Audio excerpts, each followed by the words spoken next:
ಎಲ್ರಿಗೂ ನಮಸ್ಕಾರ. ನೀವು ನೋಡ್ತಾ ಇದ್ದೀರಾ NKR TV ಕನ್ನಡ, ಅಣು ಅಣುವಿನಲ್ಲೂ ಕನ್ನಡತನ. ಇದು ನಿಮ್ಮೆಲ್ಲರ ನೆಚ್ಚಿನ ಕಾರ್ಯಕ್ರಮ ಡಾಕ್ಟರ್ ಸಿನಿಮಾ. ಡಾಕ್ಟರ್ ಸಿನಿಮಾ ಅಂದಮೇಲೆ ನಮ್ಮ ಜೊತೆ ನಮ್ಮ ಡಾಕ್ಟ್ರು ಇರಲೇಬೇಕು. ಕನ್ನಡದ ಹಿರಿಯ ಸಿನಿಮಾ ಪತ್ರಕರ್ತರು ನಮ್ಮ ಡಾಕ್ಟ್ರು ಗಣೇಶ್ ಕಾಸರಗೋಡವರು. ಸರ್ ನಮಸ್ಕಾರ.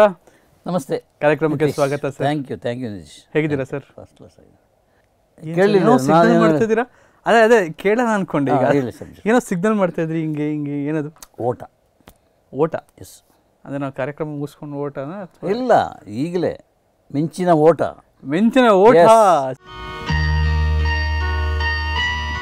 ಸೊ ಇವತ್ತು ನಾವು ಡಿಸೆಕ್ಟ್ ಮಾಡಕ್ಕೆ ಹೊರಟಿರೋ ಸಿನಿಮಾ ಮಿಂಚಿನ ಓಟ.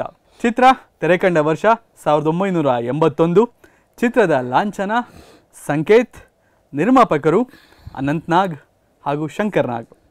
ಕಥೆ, ಚಿತ್ರಕಥೆ, ನೃತ್ಯ, ನಿರ್ದೇಶನ ಶಂಕರ್ ನಾಗ್ ಅವರು. ಸಂಭಾಷಣೆ TN ನರಸಿಂಹನ್. ಛಾಯಾಗ್ರಹಣ BC ಗೌರಿಶಂಕರ್ ಅವರು. ಸಂಗೀತ ಪ್ರಭಾಕರ್ ಬದ್ರಿ. ಸಂಕಲನ P ಭಕ್ತವತ್ಸಲ. ಕಲೆ ಅರುಂಧತಿ ನಾಗ್ ಅವರು. ಡಾಕ್ಟ್ರೇ, ಇದೇನಿದು ಹೊಸದು ನಾನು ಓದ್ತಾ ಇರೋದು? ಏನು? ಕಥೆ, ಚಿತ್ರಕಥೆ, ನೃತ್ಯ, ನಿರ್ದೇಶನ ಎಸ್ ಶಂಕರ್ ನಾಗ್ ಅವರು. ಶಂಕರ್ ನಾಗ್ ಮಾಡಿದ್ದಾರೆ. ಕೆಲವು ಸಿನಿಮಾದಲ್ಲಿ ಡ್ಯಾನ್ಸ್ ಡೈರೆಕ್ಟರ್ ಇರ್ತಾರೆ, ಅವರು ಬಾರದಿದ್ದಾಗ ನಾವು ನೋಡಿದ್ದೀವಿ ದೇಸಾಯಿ ಅವರು ಏನು ಮಾಡಿದರು ಅಂತ. ಕರೆಕ್ಟ್, ನಾನೇ ಮಾಡ್ತೀನಿ, ಅದು ನಾನೇ ಮಾಡ್ತೇನೆ ಅಂತೇಳಿ. ಇಲ್ಲಿ ಡ್ಯಾನ್ಸ್ ಡೈರೆಕ್ಟ್ರೇ ಇಲ್ಲ, ಡ್ಯಾನ್ಸ್ ಡೈರೆಕ್ಷನ್ ಮಾಡಿದ್ದು ಪೂರ್ತಿಯಾಗಿ ಶಂಕರ್ ನಾಗ್. ಕಾನ್ಫಿಡೆನ್ಸ್ ಇದೆಯಲ್ಲ, ಶಂಕರ್ ನಾಗ್ ಡ್ಯಾನ್ಸ್ ಮಾಡಿದ ಹಾಗೆ ನಿಜ. ಅದು ನಾವು ಕೆಲವೊಂದು ಕಡೆ ನೋಡಿ ಮಾಡಿಸಿದ್ದಾರೆ. ಹೌದು, ಅಂಥ ಅದ್ಭುತವಾದ ಡ್ಯಾನ್ಸ್ ಅದರಲ್ಲಿ ಇಲ್ಲ ಸಿನಿಮಾದಲ್ಲೆಲ್ಲ. ಸೀರಿಯಸ್ ಆಗಿ ಹೋಗುವಂಥದ್ದು, ಒಂದು ಜೈಲ್ ಡ್ರೆಸ್ ಹಾಕ್ಕೊಂಡು ಓಡುವಂಥದ್ದು. ಜೈಲಿಂದ ಇಬ್ಬರು ಕೈದಿಗಳು ಹೊರಗೆ ಬರ್ತಾರೆ, ಅವ್ರ ಜೊತೆ ಒಬ್ಬ ಮೆಕ್ಯಾನಿಕ್ ಸೇರಿಕೊಳ್ತಾನೆ. ಮೆಕ್ಯಾನಿಕ್ ಅವ್ರ ಕೆಲಸ ಹೊರಗೆ ಬಂದಾಗ ಯಾರು ಕೇರ್ ಮಾಡಲ್ಲ. ಸಾಮಾನ್ಯವಾಗಿ ಜೈಲಿಗೆ ಹೊರಗೆ ಬಂದಾಗ ಅವ್ರ ಕೆಲಸ ಇರಲ್ಲ, ಕೆಲಸ ಕೊಡಲ್ಲ, ಜೈಲಿಂದ ಬಂದವರು ಕೈದಿಗಳು ಅಂತೇಳಿ ಹೇಳ್ಕೊಂಡಲ್ಲ. ಸೊ ಈ ಮೆಕ್ಯಾನಿಕಲ್ಲ ಹಿಡ್ಕೊಂಡು ಅವರು ಕಾರ್ ಕದಲಿಕ್ಕೆ ಶುರು ಮಾಡ್ತಾರೆ. ಅದು ಸಬ್ಜೆಕ್ಟ್. ಈ ಸಬ್ಜೆಕ್ಟ್ ಒಂದು ಇಂಗ್ಲೀಷ್ ಸಿನಿಮಾದ ಒಂದು ದೃಶ್ಯನ ಮಾತ್ರ ತಗೊಂಡು ಮಾಡಿರೋದು. ಅದನ್ನು ಹೇಳ್ತಾ ಶಂಕರ್ ನಾಗ್ ಹೇಳ್ತಾ ಇರುವಾಗ ನಮ್ಮ ಕಡೆಯಿಂದ ಒಬ್ಬರು ಪತ್ರಕರ್ತರು ಕೇಳಿದರು, ಅಂದರೆ ಅಳಿಯಲ್ಲ ಮಗಳ ಗಂಡನ ರೀಮೇಕ್ ಅಲ್ವಾ ಇದು? ಬೇರೆ ಭಾಷೆ ಇಂಗ್ಲೀಷ್ ಅಂತ ಹೇಳಿದಾಗ ಇಲ್ಲ, ನೀವೊಂದು ಕಾದಂಬರಿಯಿಂದ ಒಂದು 2 ಪುಟ ತಗೊಂಡು ಮಾಡಿದರೆ ಅದು ಕಾದಂಬರಿ ಆಧಾರಿತ ಚಿತ್ರ. ಹೌದು, ಇದು ಅದನ್ನು ಅಡಾಪ್ಟ್ ಮಾಡ್ಕೊಂಡಿದ್ದು ಒಂದು ದೃಶ್ಯನ ಇಂಗ್ಲೀಷ್ ಸಿನಿಮಾದ್ದು ಅಷ್ಟೇ ಹೊರತು ಬಾಕಿಯೆಲ್ಲ ಕನ್ನಡೀಕರಿಸಿದ್ದೀವಿ. ಕನ್ನಡದ ಯಾವುದೇ ಜೈಲ್ ಶೂಟಿಂಗ್ ನಾವು ಮಾಡಿದರೆ ಅದು ಬೆಳಗಾವಿಯಲ್ಲಿ, ಅಲ್ಲಿಂದ ಟ್ರಾವೆಲಿಂಗ್ ಸ್ಟಾರ್ಟ್ ಆಗುತ್ತೆ. ಹಿಂಡಲಗ ಜೈಲು ಅಂತೇಳಿ ಎಲ್ಲ ವಿವರಣೆ ಕೊಟ್ಟ ಮೇಲೆ ಸಮಾಧಾನ ಆಯಿತು ನಮ್ಮ ಪಕ್ಕದಲ್ಲಿದ್ದಂಥ ಪತ್ರಕರ್ತರಿಗೆ. ಇದು ನಡೆದಿರೋದು ಸರ್. ಅಂದರೆ ನಮ್ಮ ಕನ್ನಡ ಚಿತ್ರರಂಗದಲ್ಲಿ ಸುಮಾರು ಯೂನಿವರ್ಸ್ಗಳು ಬಂದು ಹೋಗಿದೆ, ನಮ್ಗೆ ಗೊತ್ತಿರಲ್ಲ. ಇವಾಗ ನಾವೇನು ಮಾತಾಡ್ತಾ ಇದ್ದೀವಿ ಅದೊಂದು ಯೂನಿವರ್ಸ್ ಕ್ರಿಯೇಟ್ ಮಾಡ್ತಾ ಇದ್ದಾರೆ. ಇದೊಂದು ಯಾವುದೋ ಒಂದು 4 ಸೀರೀಸ್ ಆಫ್ ಸಿನಿಮಾಗಳು ಮಾಡ್ತಾ ಇದ್ದಾರೆ. ಒಂದು ಕಾಲದಲ್ಲಿ ಡಾಕ್ಟರ್ ರಾಜ್ಕುಮಾರ್ ಅವರು ಸ್ಪೈ ಯೂನಿವರ್ಸ್ನ ಕ್ರಿಯೇಟ್ ಮಾಡಿದರು. ಅಂದರೆ ಆಪರೇಷನ್ ಡೈಮಂಡ್ ರಾಕೆಟ್ ಆಗಿರ್ಬೋದು, CID 999 ಆಗಿರ್ಬೋದು, ಈ ರೀತಿ ಸಿನಿಮಾಗಳು ಬಂತು. ಇನ್ನೊಂದು ಕಡೆ ಈ ಹೈಸ್ಟ್ ಸಿನಿಮಾಗಳು ಅಂತ ನಾವೇನು ಕರಿತೀವಿ, ಈಗ ಈ ಹೈಸ್ಟ್ ಸಿನಿಮಾಗಳು ಆಗಲೇ ಅಂದರೆ ಶಂಕರ್ ನಾಗ್ ಅವರು 1981 ಮೊದಲನೇ ಬಾರಿಗೆ ಒಂದು ಹೈಸ್ಟ್ ಸಬ್ಜೆಕ್ಟ್ನ ತೊಗೊಂಬಂದಿದ್ದಾರೆ. ಅದು ಫಸ್ಟ್ ಅವ್ರದ್ದು ಅನಂತನಾಗ್ ಶಂಕರ್ ನಾಗ್ ಇಬ್ಬರು ಸೇರ್ಕೊಂಡು ಪ್ರೊಡಕ್ಷನ್ ನೋಡ್ಕೊಂಡಿರೋದು, ದುಡ್ಡು ಹಾಕಿರೋದು ಅವರೇ. ಹೌದು ಸರ್, ಆ್ಯಕ್ಚುಲಿ ನಾನು ಅದೇ ಕೇಳಬೇಕು ಅಂತಿದ್ದೆ ನಿಮ್ಮ ಹತ್ರ. ನಿರ್ಮಾಣ ಬೇರೆ ಸುಮಾರು ಜನ ನಾವು ಬೇರೆ ಸಿನಿಮಾಗಳಿಗೆ ಮಾಡೋದು ನೋಡಿದ್ದೀವಿ. ಅನಂತ್ ನಾಗು ಶಂಕರ್ ನಾಗ್ ಅಂತಲೇ ಇದೆ. ಹೌದು, ಇದು ಅವ್ರು ಅಂದರೆ ಎಷ್ಟು ಮನಸ್ಸಿಗೆ ಹತ್ತಿರ ಆಗಿರುವಂಥ ಕಾನ್ಸೆಪ್ಟು, ಸಬ್ಜೆಕ್ಟ್ ಇದು. ಅದನ್ನು ಅವರೇ ನಿರ್ಮಾಣ ಮಾಡಿ ಶಂಕರ್ ನಾಗ್ ಅವರೇ ನಿರ್ದೇಶನ ಮಾಡಿ ಅಷ್ಟು ಹತ್ತಿರ ಐತೆ ಸರ್ ಸಬ್ಜೆಕ್ಟ್. ಹೌದು, ಭಾಳ ಇಷ್ಟ ಆದ ಸಬ್ಜೆಕ್ಟ್ ಆಗಿರೋದ್ರಿಂದ ಅವರೇ ದುಡ್ಡು ಹಾಕುವಂಥ ಪ್ರಯತ್ನ ಮಾಡಿದರು, ಧೈರ್ಯದಿಂದ ದುಡ್ಡು ಹಾಕಿದರು. ಬಟ್ ಏನು ಮೋಸ ಆಗಿಲ್ಲ. ಟೈಟ್ಲ್ ಇಟ್ಟಿದ್ದೇ ಮಿಂಚಿನ ಓಟ ಅಂತೇಳಿ. ಸಿನಿಮಾನು ಮಿಂಚಿನ ಓಟದಲ್ಲಿ ಥಿಯೇಟ್ರಿಂದ ಓದಲ್ಲ, ಜನ ನೋಡ್ಕೊಂಡ್ಬಿಟ್ಟು ಖುಷಿಪಟ್ಟರು. ಬಾಕ್ಸ್ ಆಫೀಸಲ್ಲಿ ಮಿಂಚಿನ ಓಟ ಕರೆಕ್ಟ್. ಅದು ಆ ರೀತಿ ಆಯಿತಾ. ಆಮೇಲೆ ಟೋಟಲ್ ಸಿನಿಮಾದಲ್ಲಿ ಅವರ ಲೈಫೇ, ಶಂಕರ್ ನಾಗ್ ಲೈಫೇ ಮಿಂಚಿನ ಓಟ. ಎಲ್ಲೊಂದೋ ಬಾಂಬೆಯಿಂದ ಬಂದರು, ಬೆಂಗಳೂರು ಸೇರಿಕೊಂಡ್ರು. ಬೆಂಗಳೂರು ಬಂದ ಕೂಡಲೇ ಒಂದೊಂದು ಕಾಲದಲ್ಲಿ ಸಿನಿಮಾ ಸಿಕ್ತು, ಅದೆಲ್ಲ ರೆಸ್ಪೆಕ್ಟ್ ಮಾಡೋದು. ಮಿಂಚಿನ ಓಟ ಲೈಫ್, ಇದು ಪ್ರೊಫೆಷನಲ್ಲಿ ಮಿಂಚಿನ ಓಟ. ಹೌದು, ಅಲ್ಲಿ ಬಂದರು, ಆ ಸಿನಿಮಾ ಮಾಡಿದರು, ಇದು ಮಿಂಚಿನ ಓಟ ಮಾಡಿದರು, ಇದೆಲ್ಲ ಮಾಡ್ತಾ ಮಾಡ್ತಾ ಮಾಡ್ತಾ ಹೀಗೆ ಪ್ರೆಸ್ ಮೀಟಲ್ಲೇ ಅವರು ಮಾತಾಡ್ತಾ ಇಲ್ಲ, ನನ್ನ ಲೈಫೇ ಮಿಂಚಿನ ಓಟ ಆಗಿಬಿಟ್ಟಿದೆ ಅಂತೇಳಿ. ಕೊನೆಗೆ ಅವ್ರ ಸಾವು ಕೂಡ ಮಿಂಚಿನ ಓಟನೇ, ಯಾರೂ ಎಕ್ಸ್ಪೆಕ್ಟೇ ಮಾಡಿರಲಿಲ್ಲ. ಶಂಕರ್ನಾಗ್ ಅವರು ಬದುಕಿದ್ದಾಗ ಹೇಳಿದ ಮಿಂಚಿನ ಓಟ ನಾನು ಮಾತಾಡ್ತಾ ಇರೋದು, ಅವರು ತೀರ್ಕೊಂಡ ಮೇಲಿನ ಮಿಂಚಿನ ಓಟದ ಬಗ್ಗೆ ನಾನು ಮಾತಾಡ್ತಾ ಇರೋದು, ಅದು ಕೂಡ ನಾನೇ ಮಾತಾಡಬೇಕು. ಅವರು ಇದ್ದಂಥ ಒಂದು ಶಾರ್ಟ್ ಸ್ಪ್ಯಾನ್ ಏನಿತ್ತು, 36 ಇಯರ್ಸ್ನಲ್ಲಿ ಇಂಥ ಒಂದು ಸಾಧನೆ ಕನ್ನಡ ಚಿತ್ರರಂಗ ಯಾವತ್ತೂ ಮರೀಲಿಕ್ಕೆ ಸಾಧ್ಯ ಇಲ್ಲ. ಅಂಥ ಒಂದು ವ್ಯಕ್ತಿತ್ವವನ್ನು ಬಿಟ್ಟು ಹೋಗೋದಿದೆಯಲ್ಲ, ಅದು ಅದ್ಭುತ. ಅವರು ಈಗಲೂ ಕೂಡ ಸುಮಾರು ಆಟೋಗಳಿಂದ ಬರೆದಿರ್ತಾರಲ್ಲ, ಹೌದು, ಆಟೋ ರಾಜ, ಎಸ್, ಶಂಕರ್ನಾಗ್ ಆಟೋ ನಿಲ್ದಾಣ, ಅದು ಶಂಕರ್ನಾಗ್ ಮರ್ಯಾದೆ ಇಲ್ಲ, ಯಾರು ಮರೆಯೋಕ್ಕೆ ಯಾರು ಮಾಡಲಿಕ್ಕೆ ಸಾಧ್ಯ ಖಂಡಿತವಾಗಿ. ಅವರ ಹುಟ್ಟುಹಬ್ಬನ ಅವರ ಅಭಿಮಾನಿಗಳು ತಮ್ಮ ಹುಟ್ಟುಹಬ್ಬಕ್ಕಿಂತ ಹೆಚ್ಚಾಗಿ ತಮ್ಮ ಹುಟ್ಟುಹಬ್ಬ ಮಾಡುವುದೇ ಇಲ್ಲ. ಅಣ್ಣವ್ರದ್ದು ಶಂಕರಣ್ಣ ಅಲ್ಲ, ಶಂಕರಣ್ಣ ಅದು ಅವರ ಅಭಿಮಾನ. ನಿಜ. ಬಟ್ ಶೂಟಿಂಗ್ ಟೈಮ್ನಲ್ಲಿ ಇದು ಮಿಂಚಿನೋಟ ಶೂಟಿಂಗ್ ಟೈಮ್ನಲ್ಲಿ ಸಿಕ್ಕಾಪಟ್ಟೆ ಜಗಳ ಆಡ್ತಾಯಿದ್ರು ಅಣ್ಣ ತಮ್ಮ. ಯಾರು? ಅಣ್ಣ ತಮ್ಮ, ಶಂಕರ್ನಾಗ್ ಅನಂತ್ನಾಗ್. ಹೌದು, ಜಗಳ ಅಂದರೆ ಕಿತ್ತಾಡ್ಕೊಂಡು ಹೋಗ ಅಂತೇಳಿ ಅವನು ಅನಂತ್ನಾಗ್ ಹೋಗೋದು, ಈ ಕಡೆಯಿಂದ ಅಣ್ಣ ಏನಣ್ಣ ಹಿಂಗೆಲ್ಲ ಮಾತಾಡ್ತೀಯ ಅಂತೇಳಿ ಶಂಕರ್ನಾಗ್ ಹೋಗೋದು.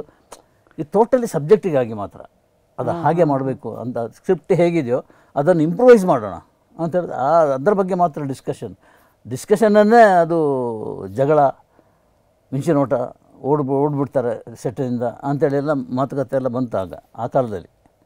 ಓ, ಅಂದರೆ ಸಿನಿಮಾ ಎಲ್ಲೋ ಒಂದು ಕಡೆ ಅದಕ್ಕೆ ನಿಂತೋಗ್ತಾ ಇತ್ತು. ಹೌದು, ಅಂಥ ಸಿನಿಮಾ ಕಂಪ್ಲೀಟ್ ಆಗುತ್ತೆ. ಎಸ್, ತೆರೆ ಮೇಲೆ ಒಂಚೂರು ಕಾಣಲ್ಲ ಅವರಿಬ್ರು ಜಗಳ ಆಡಿದ್ದಾಗಿರ್ಬೋದು, ಅಷ್ಟು ಕ್ಲೋಸ್ ಆಗಿ ಕಾಣಿಸ್ತಾರೆ ಇಬ್ರು ಕೂಡ. ಅದ್ರ ಜೊತೆಗೆ ಸಿನಿಮಾ ರಿಲೀಸ್ ಆದಮೇಲೆ ಸೂಪರ್ ಹಿಟ್ ಆಗಿ ಓಡಿ ಬಾಚ್ಕೊಂಡಿದ್ದು ಅದೆಷ್ಟೋ ಪ್ರಶಸ್ತಿಗಳನ್ನು. ಹೌದು, ಆ ಪ್ರಶಸ್ತಿಗಳ ಸಾಲು ಹೇಗಿದೆ ಡಾಕ್ಟ್ರೆ? ಅದು ನಾನು ಅದನ್ನ ನಿಮ್ಮಿಂದ ಓದಿ ಹೇಳಬೇಕು.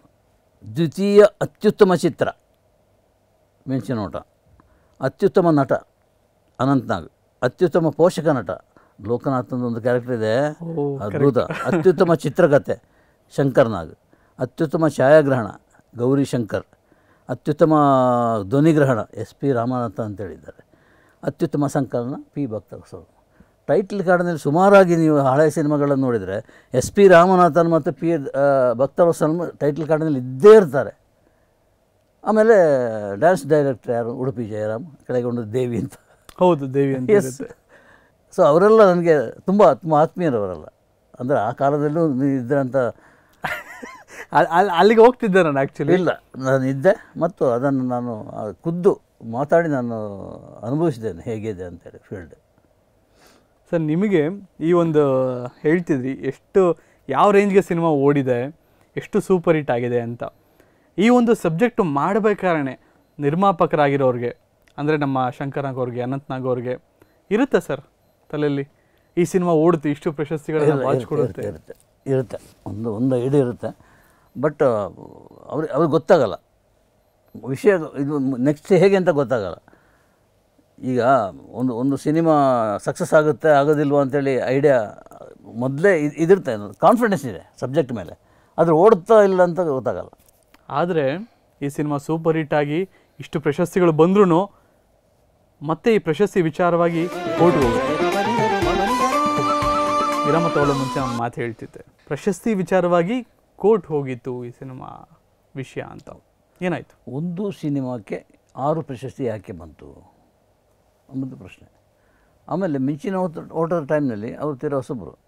ಇವರು ಕೊಟ್ಟ ಕಾರಣ ಏನಂದರೆ, ಕೋರ್ಟಿಗೆ ಹೋದ್ಮೇಲೆ ಅದು ನಾವು ನಮ್ಮ ಪಾಡಿಗೆ ಮಾಡಿದ ಸಿನಿಮಾ ಜನಕ್ಕೆ ಮೆಚ್ಚಿ ಆಗುವಂಥದ್ದು, ಮತ್ತು ಅದರಲ್ಲಿ ಕಮರ್ಷಿಯಲ್ ಎಲಿಮೆಂಟ್ಸ್ ಪ್ಲಸ್ ಕಲಾತ್ಮಕ ಎಲಿಮೆಂಟ್ಸ್ ಎರಡನ್ನೂ ಸೆಟ್ ಮಾಡ್ಕೊಂಡು ಮಾಡಿರೋದು. ಅದರಲ್ಲಿ ಆ 2 ವರ್ಗದ ಪ್ರೇಕ್ಷಕರಿಗೆ ಇಷ್ಟ ಆಗುವಂಥ ಸಬ್ಜೆಕ್ಟನ್ನು ತಗೊಂಡೇ ನಾವು ಮಾಡಿರೋದು. ಆದ್ದರಿಂದ ಇದು ಯಾವ ರೀತಿಯಲ್ಲೂ ಇದರಲ್ಲಿ ಪ್ರಶಸ್ತಿ ಕೊಡಬಾರ್ದು, ಇದಕ್ಕೆ ಪ್ರಶಸ್ತಿ ಯಾಕೆ ಸಿಕ್ತು ಅಂತ ಪ್ರಶ್ನೆ ಕೇಳಲೇಬಾರ್ದು ಅಂಥೇಳಿ ಇವರ ವಾದ ಅಷ್ಟೇ. ಹೌದು. ಬಟ್ ಸುಮ್ಮನೆ ಕೋರ್ಟಿಗೆ ಹೋಗಿದ್ದಷ್ಟೇ. ನಮ್ಮ ಕನ್ನಡ ಚಿತ್ರರಂಗದಲ್ಲಿ ಅಂಥದ್ದೆಲ್ಲ ನಡೀತಾನೆ ಇರ್ತದೆ. ಅದಕ್ಕೆ ಅಸೂಯೆ ಕಾರಣನೋ ಅಥವಾ ಬೇರೆನೋ ಕಾರಣನೋ ಇರ್ಬೋದು. ಇದು ಕೋರ್ಟಿಗೆ ಹೋಯಿತು. ಬಟ್ ಇಷ್ಟು ಫಾಸ್ಟಾಗಿ ಕೋರ್ಟಿಗೆ ಹೋಯಿತು, ಅಷ್ಟು ಫಾಸ್ಟಾಗಿ ಅದು ತಣ್ಣಗಾಯಿತು. ಯಾರೂ ಅದರ ಬಗ್ಗೆ ಮಾತಾಡಿಲ್ಲ, ತಣ್ಣಗಾಗ್ಬಿಡ್ತು. ಏನು ರಿಸಲ್ಟ್ ಇಲ್ಲ, ಕೋರ್ಟಿಂದ ಬರೋ ಮೊದಲೇ ಅದು ತಣ್ಣಗಾಗ್ಬಿಡ್ತು. ಅಂದರೆ ಈಗ ನೀವು ಹೇಳ್ದಂಗೆ ಚಿತ್ರ ಯಾವ ರೀತಿ ಇದೆ, ಮೇಕಿಂಗ್ ಯಾವ ರೀತಿ ಇದೆ, ಹಾಗೆಯೇ ಅಲ್ಲಿ ಬರುವಂಥ ಕತೆ ಯಾವ ರೀತಿ ಇದೆ, ಜೊತೆಗೆ ಅಲ್ಲಿ ಸಂಕಲನ ಯಾವ ರೀತಿ ಇದೆ, ಛಾಯಾಗ್ರಹಣ ಹೌದು ನಿಜವಾಗ್ಲೂ ಅಷ್ಟು ಟಾಪ್ ನಾಚ್ ಆಗಿದೆ ಡಾಕ್ಟರ್ ಅಲ್ಲಿ ಪ್ರತಿಯೊಂದೂ. ಅದಕ್ಕೆ ನಾವು ಪ್ರಶಸ್ತಿ ಇದಕ್ಕೆ ಬರಲ್ಲ, ಇದು ಕೊಡಲ್ಲ, ಇದಕ್ಕೆ ಡಿಸರ್ವಿಂಗ್ ನಾವು ಪ್ರೇಕ್ಷಕರಿಗೆ ಎಲ್ಲವನ್ನು ಕಾಣಲಿಕ್ಕಾಗುತ್ತೆ, ಹೌದು, ಶತ್ರುಗಳಿಗಾಗಲ್ಲ. ಅವರು ಹುಡುಕ್ತಾನೆ ಇರ್ತಾರೆ. ಅದು ಈ ಕನ್ನಡ ಚಿತ್ರರಂಗ ಅಂತಲ್ಲ, ಯಾವುದೇ ಚಿತ್ರರಂಗದಲ್ಲಿ ತೊಗೊಂಡ್ರು ಅಂಥ ಒಂದು ಎಲಿಮೆಂಟ್ಸ್ ಇದ್ದೇ ಇರ್ತಾರೆ. ಇಲ್ಲಿ ಒಂದು ಎಲಿಮೆಂಟ್ಸ್ ವರ್ಕ್ ಆಯಿತು, ಸೊ ಅದಕ್ಕೆ ತಕ್ಕ ಉತ್ತರ ಕೊಟ್ಟು ರಿಲೀಸ್ ಆಯಿತು, ಪ್ರಾಬ್ಲಮ್ ಆಗಿಲ್ಲ. ಒಟ್ಟಿನಲ್ಲಿ ಒಂದು ಅರ್ಹ ಚಿತ್ರಕ್ಕೆ ಒಂದು ಅರ್ಹ ಪ್ರಶಸ್ತಿಗಳು ಬಂದಿದೆ. 6 ಪ್ರಶಸ್ತಿ ಇದಕ್ಕೆ ಬಂದಿದೆ. ಅದು ಖಂಡಿತವಾಗಲಿ ನಾವು ಸಿನಿಮಾ ಇವತ್ತಿಗೂ ನೋಡಿದರೂ ಕೂಡ ಅದ್ರ ಜೊತೆ ಇನ್ವಾಲ್ವ್ ಆಗಿಬಿಡ್ತೀವಿ. ನಿಜ, ಹೌದು. ಅದರಲ್ಲೂ ಲೋಕನಾಥ್ ಅಂಕಲ್ ಅಲ್ಲ ತಾತ ನಾವು ಅಂಕಲ್ ಅಂತಲೇ ಇರೋದು ಹೊರಗಡೆ. ಆಮೇಲೆ ಉಪ್ಪಿನಕಾಯಿ ತಾತ ಅವರು. ಹೌದಾ? ಉಪ್ಪಿನಕಾಯಿ ತಾತ ಇದ್ಯಾವ್ದು ಸರಿ ಗೊತ್ತಿಲ್ದಿರೋ ವಿಷಯ ಇದು. ಅವ್ರು ಉಪ್ಪಿನಕಾಯಿ ತಾತ ಅಂತೇಳಿ ಫೇಮಸ್ ಲೋಕನಾಥ್. ಏನಕ್ಕೆ, ಯಾವ ಕಾರಣಕ್ಕೆ? ಅದು ಭೂತಾಯನ ಮಗ ಈ ಸಿನಿಮಾದಲ್ಲಿ ಸಣ್ಣ ಕ್ಯಾರೆಕ್ಟರ್. ಇಲ್ಲಿ ನೀವು ಇದರಲ್ಲಿ ಶುಭಮಂಗಳದಲ್ಲಿ ಅಶ್ವತ್ಥ ನೋಡಿದ್ರಲ್ಲ, ಊರ್ಲು. ಹೌದು, ಅಂಥದ್ದೇ ಒಂದು ಸಣ್ಣ ಕ್ಯಾರೆಕ್ಟರ್ ಇದು. ಎಲ್ಲ ಮುಳುಗ್ತಾ ಇದೆ, ಇವನು ಭರಣಿ ಇಟ್ಕೊಂಡು ಹೋಗ್ತಾನೆ, ನನಗೆ ಉಪ್ಪಿನಕಾಯಿ ಬೇಕು, ಉಪ್ಪಿನಕಾಯಿ ಬೇಕು ಅಂತ ಹೇಳಿ. ಓ, ತುಂಬ ಅದ್ಭುತವಾದ ಕ್ಯಾರೆಕ್ಟರ್ ಅದು. ಅದಕ್ಕೆ ಉಪ್ಪಿನಕಾಯಿ ಅಂಕಲ್ ಅಂತೇಳಿ ಕರೆಯೋದು. ಇದರಲ್ಲಿ ತಾತ ಆಗಿ ಮಾಡಿದ್ದಾರೆ. ಅವರು ಇಬ್ಬರು ಯುವಕರು, ಅನಂತ್ ನಾಗ್, ಶಂಕರ್ ನಾಗ್. ಅವ್ರ ಜೊತೆ ಒಬ್ಬ ಟೋನಿ, ಒಬ್ಬ ತಟ್ಟೆ ಅಂತ ಕರೀತಾರೆ ಅಂಥವ್ರು. ಅವ್ರ ಜೊತೆ ಇವರು ಆ್ಯಕ್ಟ್ ಮಾಡೋದಿದೆಯಲ್ಲ, ಯಾವ ಸಲಹೆ ಕೊಟ್ಟರು ಅವರು ಆ್ಯಕ್ಸೆಪ್ಟ್ ಮಾಡೋದಿಲ್ಲ, ಅವರು ಕೊಟ್ಟ ಸಲಹೆ ಇವರು ಆ್ಯಕ್ಸೆಪ್ಟ್ ಮಾಡೋದಿಲ್ಲ. ಒಂಥರ ಜಗಳ ಥ್ರೂ ಔಟ್ ಫಿಲ್ಮು. ಹೊರಾಂಗಣನೇ. ಎಲ್ಲಿಂದ ಬೆಳಗಾವಿ ಜೈಲಿಂದ ಬಂದಲ್ಲಿಂದ ಧಾರವಾಡ ತೋರಿಸ್ತಾರೆ. ಹೌದು, ಅದು ಯಾಕೆಂದರೆ ನನಗೆ ಇನ್ನೂ ನೆನಪಾಗಿರೋದು, ನಾವು ಚಿತ್ರದೀಪದಲ್ಲಿ ವರ್ಕ್ ಮಾಡ್ತಾ ಇರುವಾಗ ಅಲ್ಲಿಂದ ನಾವು ರಿಪೋರ್ಟ್ ತರಿಸ್ತಾ ಇದ್ವಿ ಶೂಟಿಂಗನ್ನು. ಇಲ್ಲಿ ಬೆಳಗಾವಿ ಅಲ್ಲಿ ಎಲ್ಲೆಲ್ಲಿ ಶೂಟಿಂಗ್ ನಡೀತಾ ಇದೆಯೋ ಲೊಕೇಶನ್, ಅಲ್ಲಿಂದ ರಿಪೋರ್ಟ್ ತರಿಸಿ ನಾವು ಚಿತ್ರದೀಪದಲ್ಲಿ ಪ್ರಿಂಟ್ ಮಾಡ್ತಾ ಇದ್ವಿ. ಅದು ಇವತ್ತಿಗೂ ಅನಂತನಾಗಿನ ಜ್ಞಾಪಕ ಇದೆ. ಆಗ ನೀವು ಮಾಡಿದ ಸಪೋರ್ಟ್ನಲ್ಲಿ ಯಾವುದೇ ಸಂದರ್ಶನದಲ್ಲಿ ಹೇಳ್ತಾ ಇರ್ತಾರೆ ಅನಂತನಾಗ್. ಸೊ ಅಂಥ ಸ್ಮರಣೀಯ ಸಿನಿಮಾ ಮೆಣಸಿನ ಊಟ.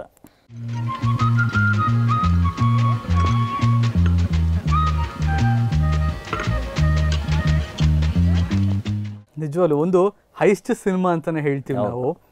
ಅಂದರೆ ಇದಕ್ಕೆ ಮುಂಚೆ ಬಂದಂಥ ಯಾವುದೇ ಕನ್ನಡ ಸಿನಿಮಾದಲ್ಲಿ ಆ ಕಳ್ತನ ಅಂತ ಏನಂತೀವಿ, ರಾಬ್ರಿ ಅಂತ ಹೇಳ್ತೀವಿ, ಅದನ್ನು ಪ್ರಮುಖವಾಗಿ ತೋರಿಸಿರಲಿಲ್ಲ. ಇಲ್ಲ, ಬಟ್ ಈ ಸಿನಿಮಾದಲ್ಲಿ ಸಿನಿಮಾ ಇಡೀ ಒಂದು ನೆಗೆಟಿವ್ ಶೇಡಲ್ಲೇ ಹೋಗ್ತಿರುತ್ತೆ.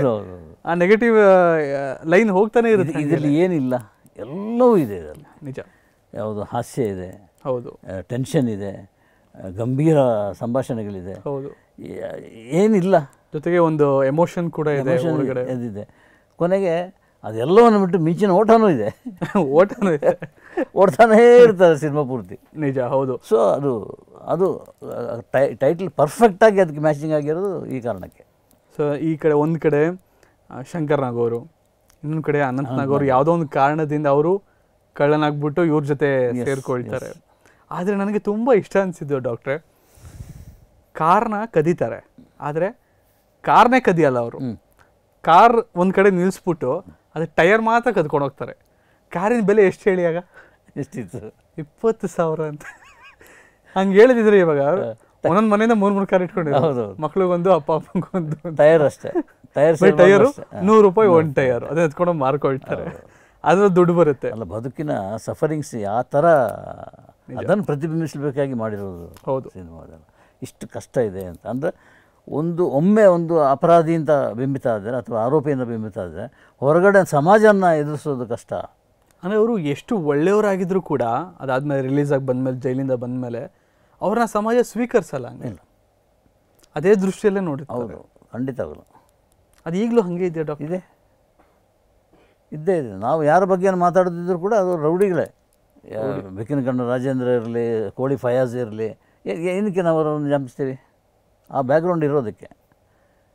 ಇಲ್ಲಿ ಪಾಪ ಆ್ಯಕ್ಟ್ ಮಾಡಿದ್ದಾರೆ ಅಷ್ಟೇ. ಆದರೆ ಒಂದು ರಿಯಲ್ ಒಂದು ಇನ್ಸಿಡೆಂಟ್ನ ತೋರ್ಪಡಿಸ್ದಂಗೆ ಆಗುತ್ತಲ್ವ ನಮಗೆ. ಅಂಥ ಕ್ಯಾರೆಕ್ಟರ್ ಇತ್ತು ಅಂತೇಳಿ, ಅಂಥ ಒಂದು ಕ್ಯಾರೆಕ್ಟರ್ ಇತ್ತು, ಅದನ್ನು ನಾವು ತೆರೆ ಮೇಲೆ ತೋರಿಸ್ತಾ ಇದ್ದೀವಿ ಅಂತ. ಖಂಡಿತ. ಹಾಗೆಯೇ ಅದರ ಜೊತೆಗೆ ನನಗೆ ಈ ಕ್ಯಾಸ್ಟಲ್ಲಿ ಪ್ರಮುಖವಾಗಿ ಕಾಣಿಸೋದು ಇನ್ನೊಂದು ಹೆಸರು, ಅದು ಆ್ಯಕ್ಚುಲಿ ಇಲ್ಲಿ ಹೀರೋಯಿನ್ ನೆಸೆಸಿಟಿ ಇತ್ತೋ ಇಲ್ಲೋ ನನಗೆ ಗೊತ್ತಿಲ್ಲ, ಆದರೆ ಒಂದು ಹೀರೋಯಿನ್ ಕ್ಯಾರೆಕ್ಟರ್ ಇದೆ, ಪ್ರಿಯಾ ಟೆಂಡೂಲ್ಕರ್ ಅವರು. ಡಾಕ್ಟರ್, ಈ ಸಿನಿಮಾದ ನಾಯಕಿ ಪ್ರಿಯಾ ಟೆಂಡೂಲ್ಕರ್ ಅವರು ಮರಾಠಿ ಭಾಷೆಯಲ್ಲಿ ಮರಾಠಿ ರಂಗಭೂಮಿಯಲ್ಲಿ ದೊಡ್ಡ ಹೆಸರು. ವಿಜಯ್ ತೆಂಡೂಲ್ಕರ್ ಅವರ ಫಾದರ್, ಅವ್ರ ತಂದೆ. ಹೌದೌದು, ತುಂಬ ದೊಡ್ಡ ಹೆಸರು. ಬಹುಶಃ ಮರಾಠಿ ರಂಗಭೂಮಿಯಲ್ಲೇ ನಮ್ಮ ಅರುಂಧತಿ ನಾಗ್ ಅವರು ಇದ್ದರಿಂದ ಆ ಕನೆಕ್ಷನಲ್ಲಿ ಅವರನ್ನು ಕರ್ಕೊಂಡು ಬರ್ಬೋದು. ಇಲ್ಲದ್ರೆ ಹಿಂದಿ ಫಿಲ್ಮ್ ಆಗಲಿ ಮರಾಠಿ ಫಿಲ್ಮ್ ಆಗಲಿ ತುಂಬ ದೊಡ್ಡ ಹೆಸರು ಮಾಡಿರುವಂಥ ನಾಯಕಿ ಆಕೆ ಕರ್ಕೊಂಡು ಬಂದು ಆ್ಯಕ್ಟ್ ಮಾಡಿಸಿದ್ದು ಇದಲ್ಲೇ ಮಿಂಚಿನೋಟದಲ್ಲಿ. ಶಂಕರ್ ನಾಗ್ ಮತ್ತೆ ಅವ್ರು ಯಾವುದು ಕನ್ನಡ ಸಿನಿಮಾ ಇಲ್ಲ ಮಾಡಿಲ್ಲ, ಇದೊಂದೇನಾ? ಒಂದೇ ಒಂದೇ. ಹೌದೌದು, ಅದು ಇವರ ಮೇಲಿನ ಗೌರವದಿಂದ, ಸ್ಪೆಷಲಿ ಅರುಂಧತಿ ನಾಗ್ ಅವರ ಮೇಲಿನ ಗೌರವದಿಂದ. ಯಾಕಂದರೆ ಅವರು ಒಂದೇ ಭಾಷೆಯ ಇದರಲ್ಲಿ ಮರಾಠಿ ರಂಗಭೂಮಿಯಲ್ಲಿ ಒಟ್ಟಿಗೆ ಇದ್ದರಿಂದ ಅದು ಒಂದು ಬಾಂಡಿಂಗ್ ಬೆಳೆದು ಇಲ್ಲಿ ಬಂದಿರೋದು. ಸೊ ಪ್ರಿಯಾ ಟೆಂಡೂಲ್ಕರ್ ಅವರು, ಅವರ ತಂದೆ ಖ್ಯಾತ ಲೇಖಕರಲ್ವ? ಹೌದೌದು, ವಿಜಯ್ ಟೆಂಡೂಲ್ಕರ್ ಅಂತೇಳಿ ನಾಟಕಕಾರ ದೊಡ್ಡ ಹೆಸರು. ಸೊ ಆದರೆ ಇಂಥ ದೊಡ್ಡ ಹೆಸರಿದ್ರೂ ಅವ್ರು ಬಂದು ಅವರ ಕ್ಯಾರೆಕ್ಟರ್ ಹೆಂಗಿರುತ್ತೆ ಅಂದರೆ, ಅವರು ಕೂಡ ಒಂದು ಕಳ್ಳಿಯಾಗಿರ್ತಾರೆ ಕ್ಯಾರೆಕ್ಟರ್, ಪಾತ್ರ ಆಗಿದೆ, ಆ ಕಳ್ಳಿ ಪಾತ್ರ ಮಾಡಿರ್ತಾರೆ.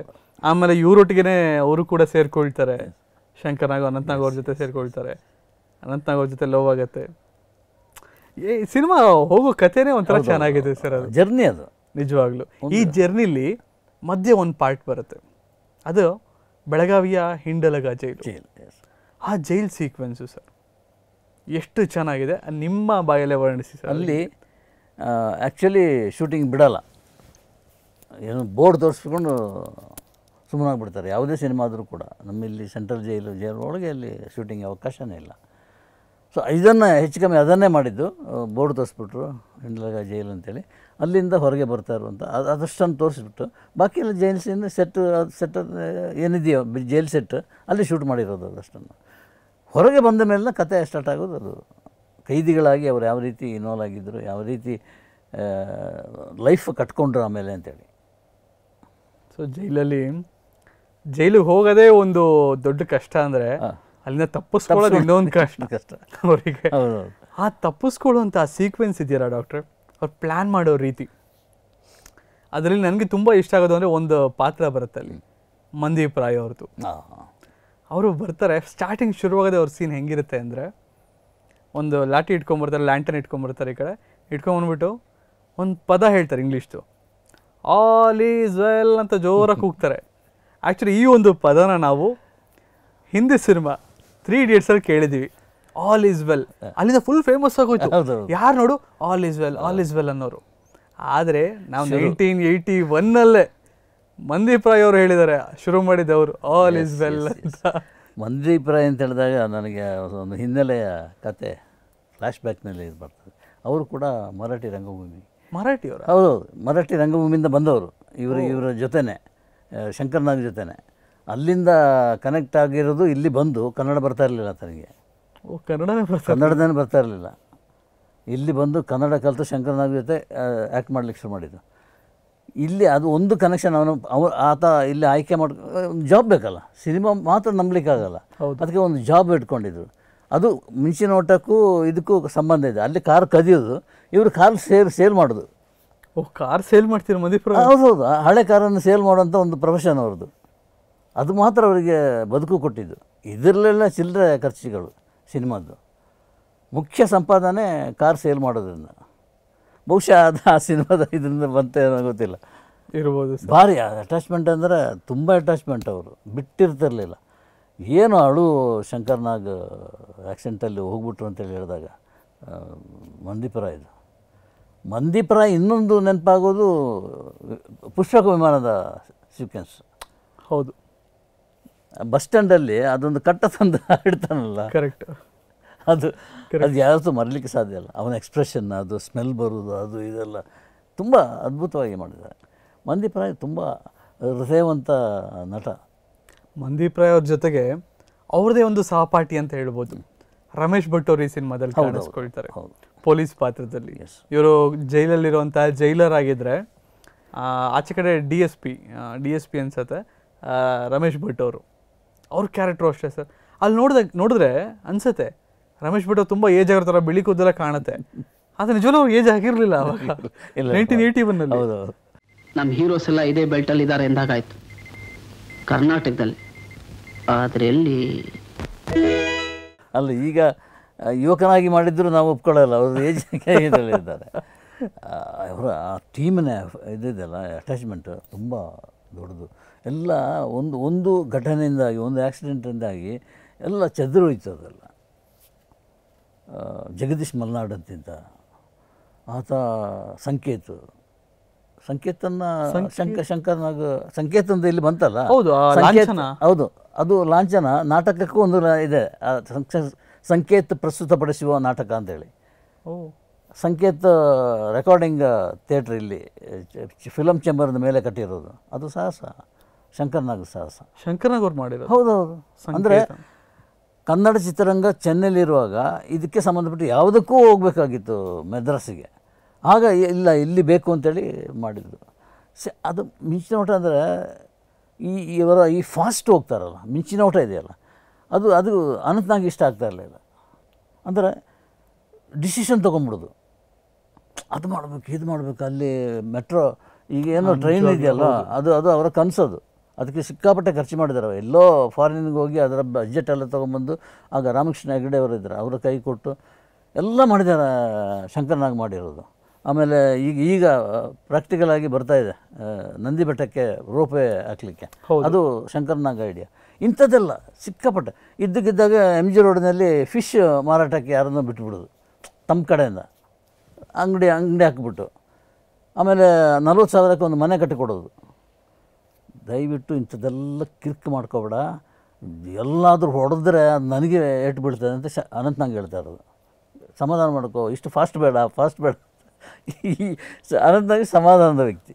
ಅಂದರೆ ಇವ್ರು ಹೆಂಗೆ ಅಂತಂದರೆ ಶಂಕರ್ನಾಗ್ ಅವರು ಮಿಂಚಿನ ಓಟ, ಮೈಂಡ್ ಹಂಗೆ ಓಡ್ತಾನೆ ಇರುತ್ತೆ, ಗುಡುಗು ಸಿಡಿಲು ಎಲ್ಲ ಅಲ್ಲ, ಒಂದು ವ್ಯಕ್ತಿತ್ವದಲ್ಲಿ ರೂಪುಗೊಂಡಿದೆ ಅದು. ಅನಂತನಾಗ್ ಅವರು ಬೇಡ, ನೀನು ಅಷ್ಟು ಫಾಸ್ಟಾಗಿ ಹೋಗಬೇಡ. ಫಾಸ್ಟ್ ಅಂದರೆ ಎಲ್ಲದಕ್ಕೂ ದುಡ್ಡು ಬೇಕಲ್ವ. ಆ ಕಾಲದಲ್ಲಿ ಇವರಿಬ್ಬರಿಗೆ ದೊಡ್ಡ ಹೆಸರು ಇರೋದ್ರಿಂದ ಯಾವ ಬ್ಯಾಂಕು ಕೂಡ ದುಡ್ಡು ಕೊಡ್ತಾಯಿತ್ತು. ಹಾಗೆ ಅಂತ ನಂಬ್ಕೊಂಡಿದ್ರು, ಸಾಲ ಮಾಡಬೇಡ, ಏನಾದರೂ ಸಮಸ್ಯೆ ಆದರೆ ನನಗೆ ಸಮಸ್ಯೆ ಆಗಿಬಿಡ್ತದೆ ಅಂತೇಳಿ. ಸಮಸ್ಯೆ ಆಯಿತು.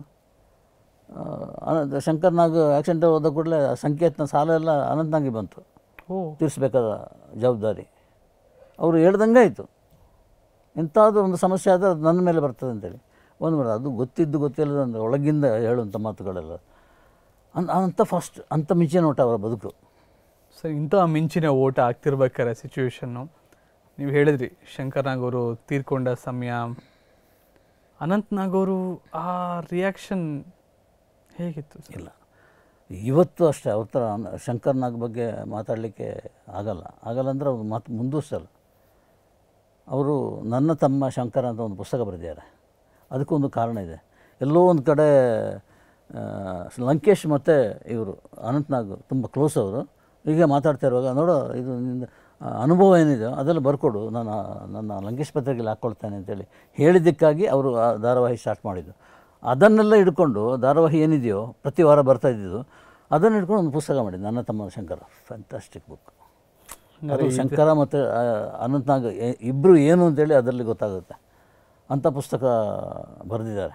ಆ ಪುಸ್ತಕದ ಬಗ್ಗೆ ಅದರಲ್ಲಿರುವಂಥ ಒಂದು ಸತ್ಯಾಂಶಗಳೇನೇನಿರುತ್ತೆ, ಆ ಅಂಶಗಳೇನಿರುತ್ತೆ, ಘಟನೆಗಳೇನಿರುತ್ತೆ ತಿಳ್ಕೊಳ್ಳೋಂಥ ಕುತೂಹಲ ನನಗಿದೆ. ಅದ್ರ ಜೊತೆಗೆ ಈ ಒಂದು ಶಂಕರ್ನಾಗ್ ಅವರ ದುರಂತ ಏನಾಯಿತು, ಆ ಘಟನೆ ಆದಮೇಲೆ ಅನಂತನಾಗ್ ಅವರು ಯಾವ ರೀತಿ ಇದ್ದರು, ಎಷ್ಟು ಫ್ರಸ್ಟ್ರೇಟ್ ಆಗಿದ್ರು, ಇಲ್ಲ ಅವರ ಒಂದು ಸ್ಥಿತಿ ಏನಿತ್ತು, ಸೊ ಇದರ ಬಗ್ಗೆ ನಿಮ್ಮಿಂದ ಪಡ್ಕೊಳ್ತೀನಿ ಡಾಕ್ಟ್ರೆ.